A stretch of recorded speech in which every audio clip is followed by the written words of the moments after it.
네, 반갑습니다. 저는 안드레 연수원의 홍보단 백나은이라고 합니다. 오늘 부산 평화연합과 함께하는 방구석 역사문화 탐방 제3탄의 진행을 맡게 됐습니다. 네, 반갑습니다. 저는 시민단체 부산평화연합에서 활동하고 있는 김성룡이라고 합니다. 저도 이번에 나은 씨와 함께 진행을 맡게 되었습니다. 네, 오늘도 역사와 문화의 조예가 정말 깊으신 우리 부산평화연합 해운대 지부 정택한 지부장님과 함께하였는데요. 네, 반갑습니다. 매달 이렇게 부산의 역사와 문화에 대해서 재조명하고 특히나 이렇게 멋지고 젊은 분들과 대화할 수 있는 시간을 가지게 되니까 오히려 제가 더 좋은 것 같습니다. 정말 영광입니다.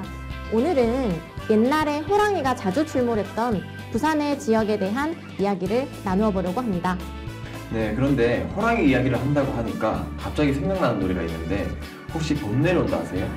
당연히 알죠. 그 노래 한때 엄청 유명했잖아요. 춤도 굉장히 유명하고요. 네, 맞습니다.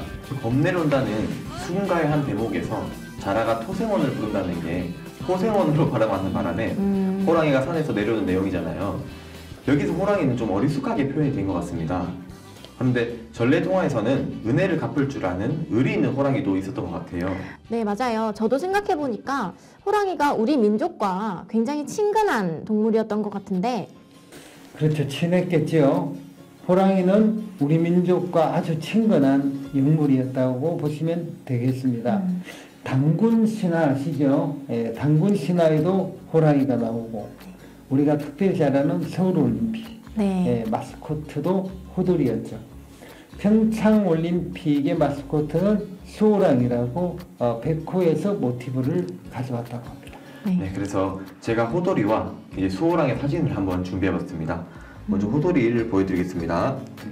네. 네, 호돌이 아주 깜찍하고 예쁘지요. 네. 어린 호랑이인데 황금호랑이라고. 황금호랑이. 평창 동계올림픽의 마스코트였던 수호랑이죠. 네. 백호에서 이미지를 가져왔다고 하죠. 그렇구나. 참 호랑이는 부정과 또 긍정의 모든 면을 가지고 있는 것 같습니다. 어리숙한 호랑이도 됐다가 또 친근한 호랑이도 됐다가 의리 있는 호랑이도 됐다가 신이 된 호랑이까지 있으니까 말이죠. 그렇죠. 네, 그런데 우리나라에 원래 호랑이가 많이 있었는데 언제부터 완전히 자취를 감추게 된 걸까요? 사람들이 점점 이 좁은 공간에서 이 더 넓은 곳으로 가기 위해서 화전을 일구게 되었어요. 그래서 호랑이의 서식지에 사람이 들어가서 살게 되니까 점점 호랑이는 자기들이 있어야 될 공간들이 좁아지게 되니까 마을에 자주 출몰을 하게도 됐다고 하지요. 그래서 조선조 때에는 호랑이를 사냥하기도 했습니다. 그 사냥으로 인해서 호랑이가 멸절된 것은 아니고요. 우리가 가슴 아픈 부분이라고 할 수 있는데 일제강점기 때에 일제가 이 땅에 들어오면서 네. 호랑이를 없애기 시작했어요. 어쩌면은 이때 호랑이가 멸절된 것이라고 보시면 되겠고요. 또 이때부터 일제는 호랑이를 이빨을 드러내는 아주 포악한 동물로 이 그림의 이미지도 바꿔버리게 되고 이러한 그림을 우리의 아름다운 호랑이 그림에 바꾸어서 걸게 되는 부분도 이때부터라고 보시면 되겠습니다. 그리고 우리 민족이 정말로 늘 생각하고 그려왔던 말씀하셨던 호랑이 담배 피던 시절 얘기도 있었는데요. 이 그 천진난만한 모습의 호랑이는 점점 우리 곁에서 볼 수 없게 된 부분이라고 보시면 되겠습니다. 그래서 자취를 감추게 될 수밖에 없었겠네요. 네, 혹시 한반도의 호랑이 형상으로 된 그림을 본 적이 있습니까? 네, 있습니다. 호랑이가 용맹하게 웅크리고 있는 모습이었던 것 같아요. 아주 잘 가져오셨는데요. 조선 중기 격암 남사고 선생님과 네. 육당 천암선 선생님은 한반도는 대륙을 향해서 포효하는 한 마리의 웅비한 호랑이를 상징했다고 하죠. 옆에서 보면은 이 대륙을 향해서 크게 외치고 있는 호랑이 모습을 볼 수 있습니다. 그런데 일제가 한일 합방 직전에 한반도의 형상을 방금 옆에서 보시는 그림이 보이시죠? 네. 나약한 토끼로 규정하고 교육기관을 통해서 그 내용을 유포시켰거든요.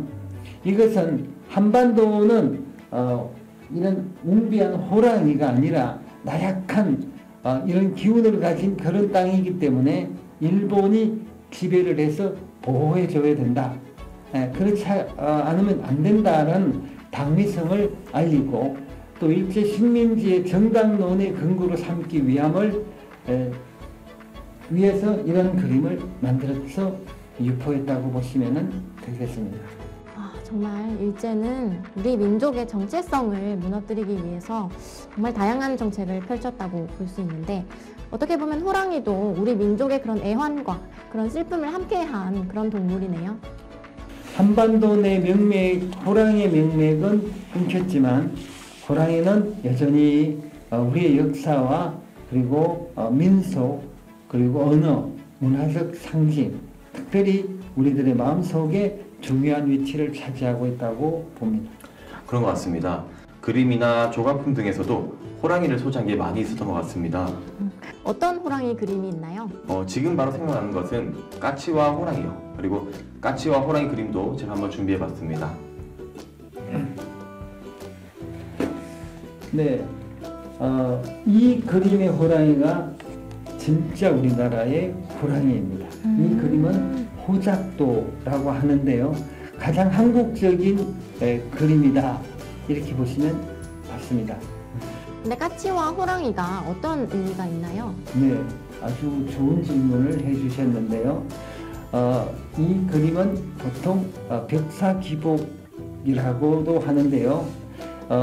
그 뜻은 신령한 호랑이의 기운으로 집안의 액을 막고 이 까치는 또 좋은 소식을 물어온다고 하잖아요. 네. 그래서 반가운 소식을 물어오기를 또 바랬던 것이고요.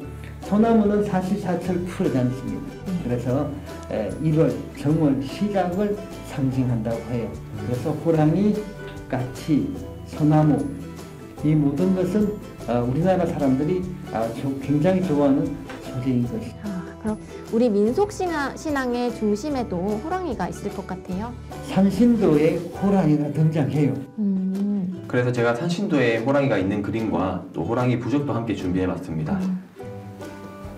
일단 산신도 먼저 보여드리겠습니다. 네, 이 그림이 산신도인데요. 중간에 보면은 수염이 흐른 이 도인이 한 분 계시죠. 이 도인을 우리가 이제 모시고 있는 이 뒤에 큰 호랑이 한 마리가 보입니다. 사실 산신도는 이 중간에 있는 이 도인이 중심이 아니라 산신령, 다시 말해서 이 호랑이가 온 그림이라고 보시면 되겠습니다.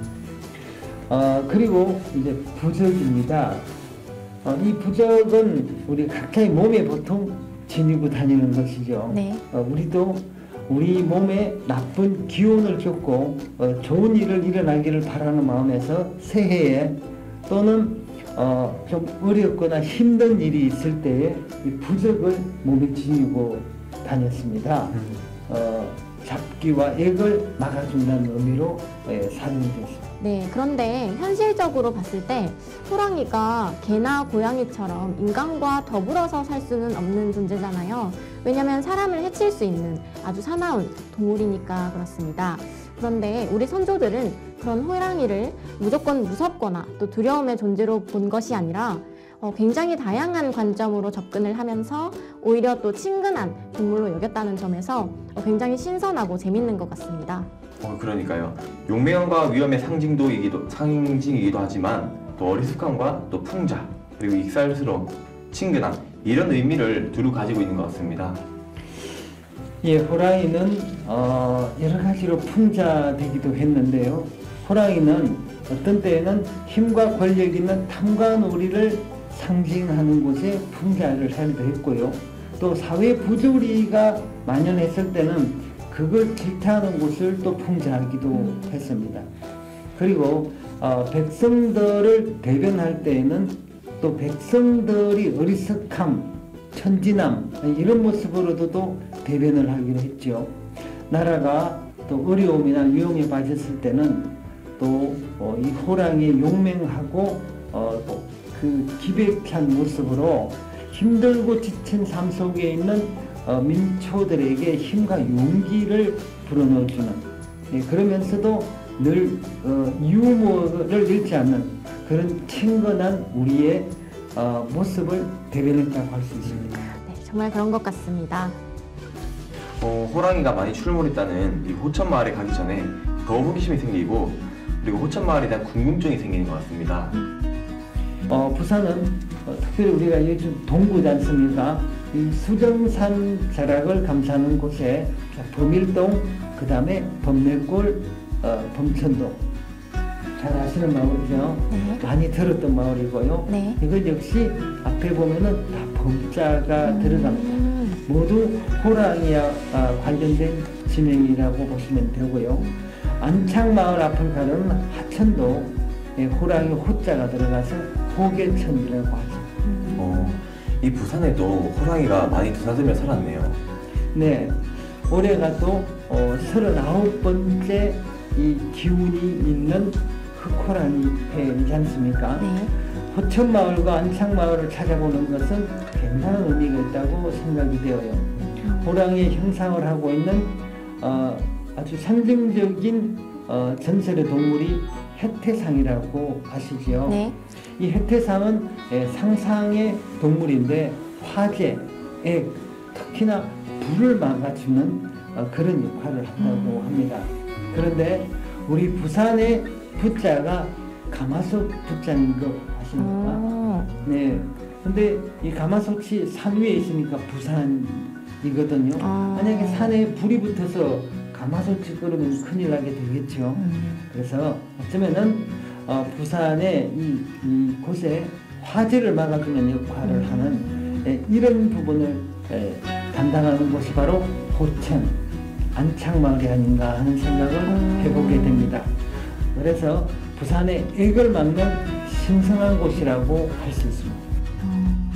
네, 흑호랑이 해, 그러니까 이민년이 밝아온 지가 벌써 5개월이 지나고 있습니다. 올해가 가기 전에 우리 호랑이 기운 듬뿍 받아서 남은 시간도 용맹스럽고 또 활기차게 보낼 수 있도록 얼른 호천마을로 달려가고 싶은데요. 그럼 다음 편에 우리의 마음과 또 생활 곳곳에 묻어있는 호랑이의 흔적을 찾기 위해서 호천마을에서 만나 뵙겠습니다. 네, 감사합니다. 감사합니다. 감사합니다.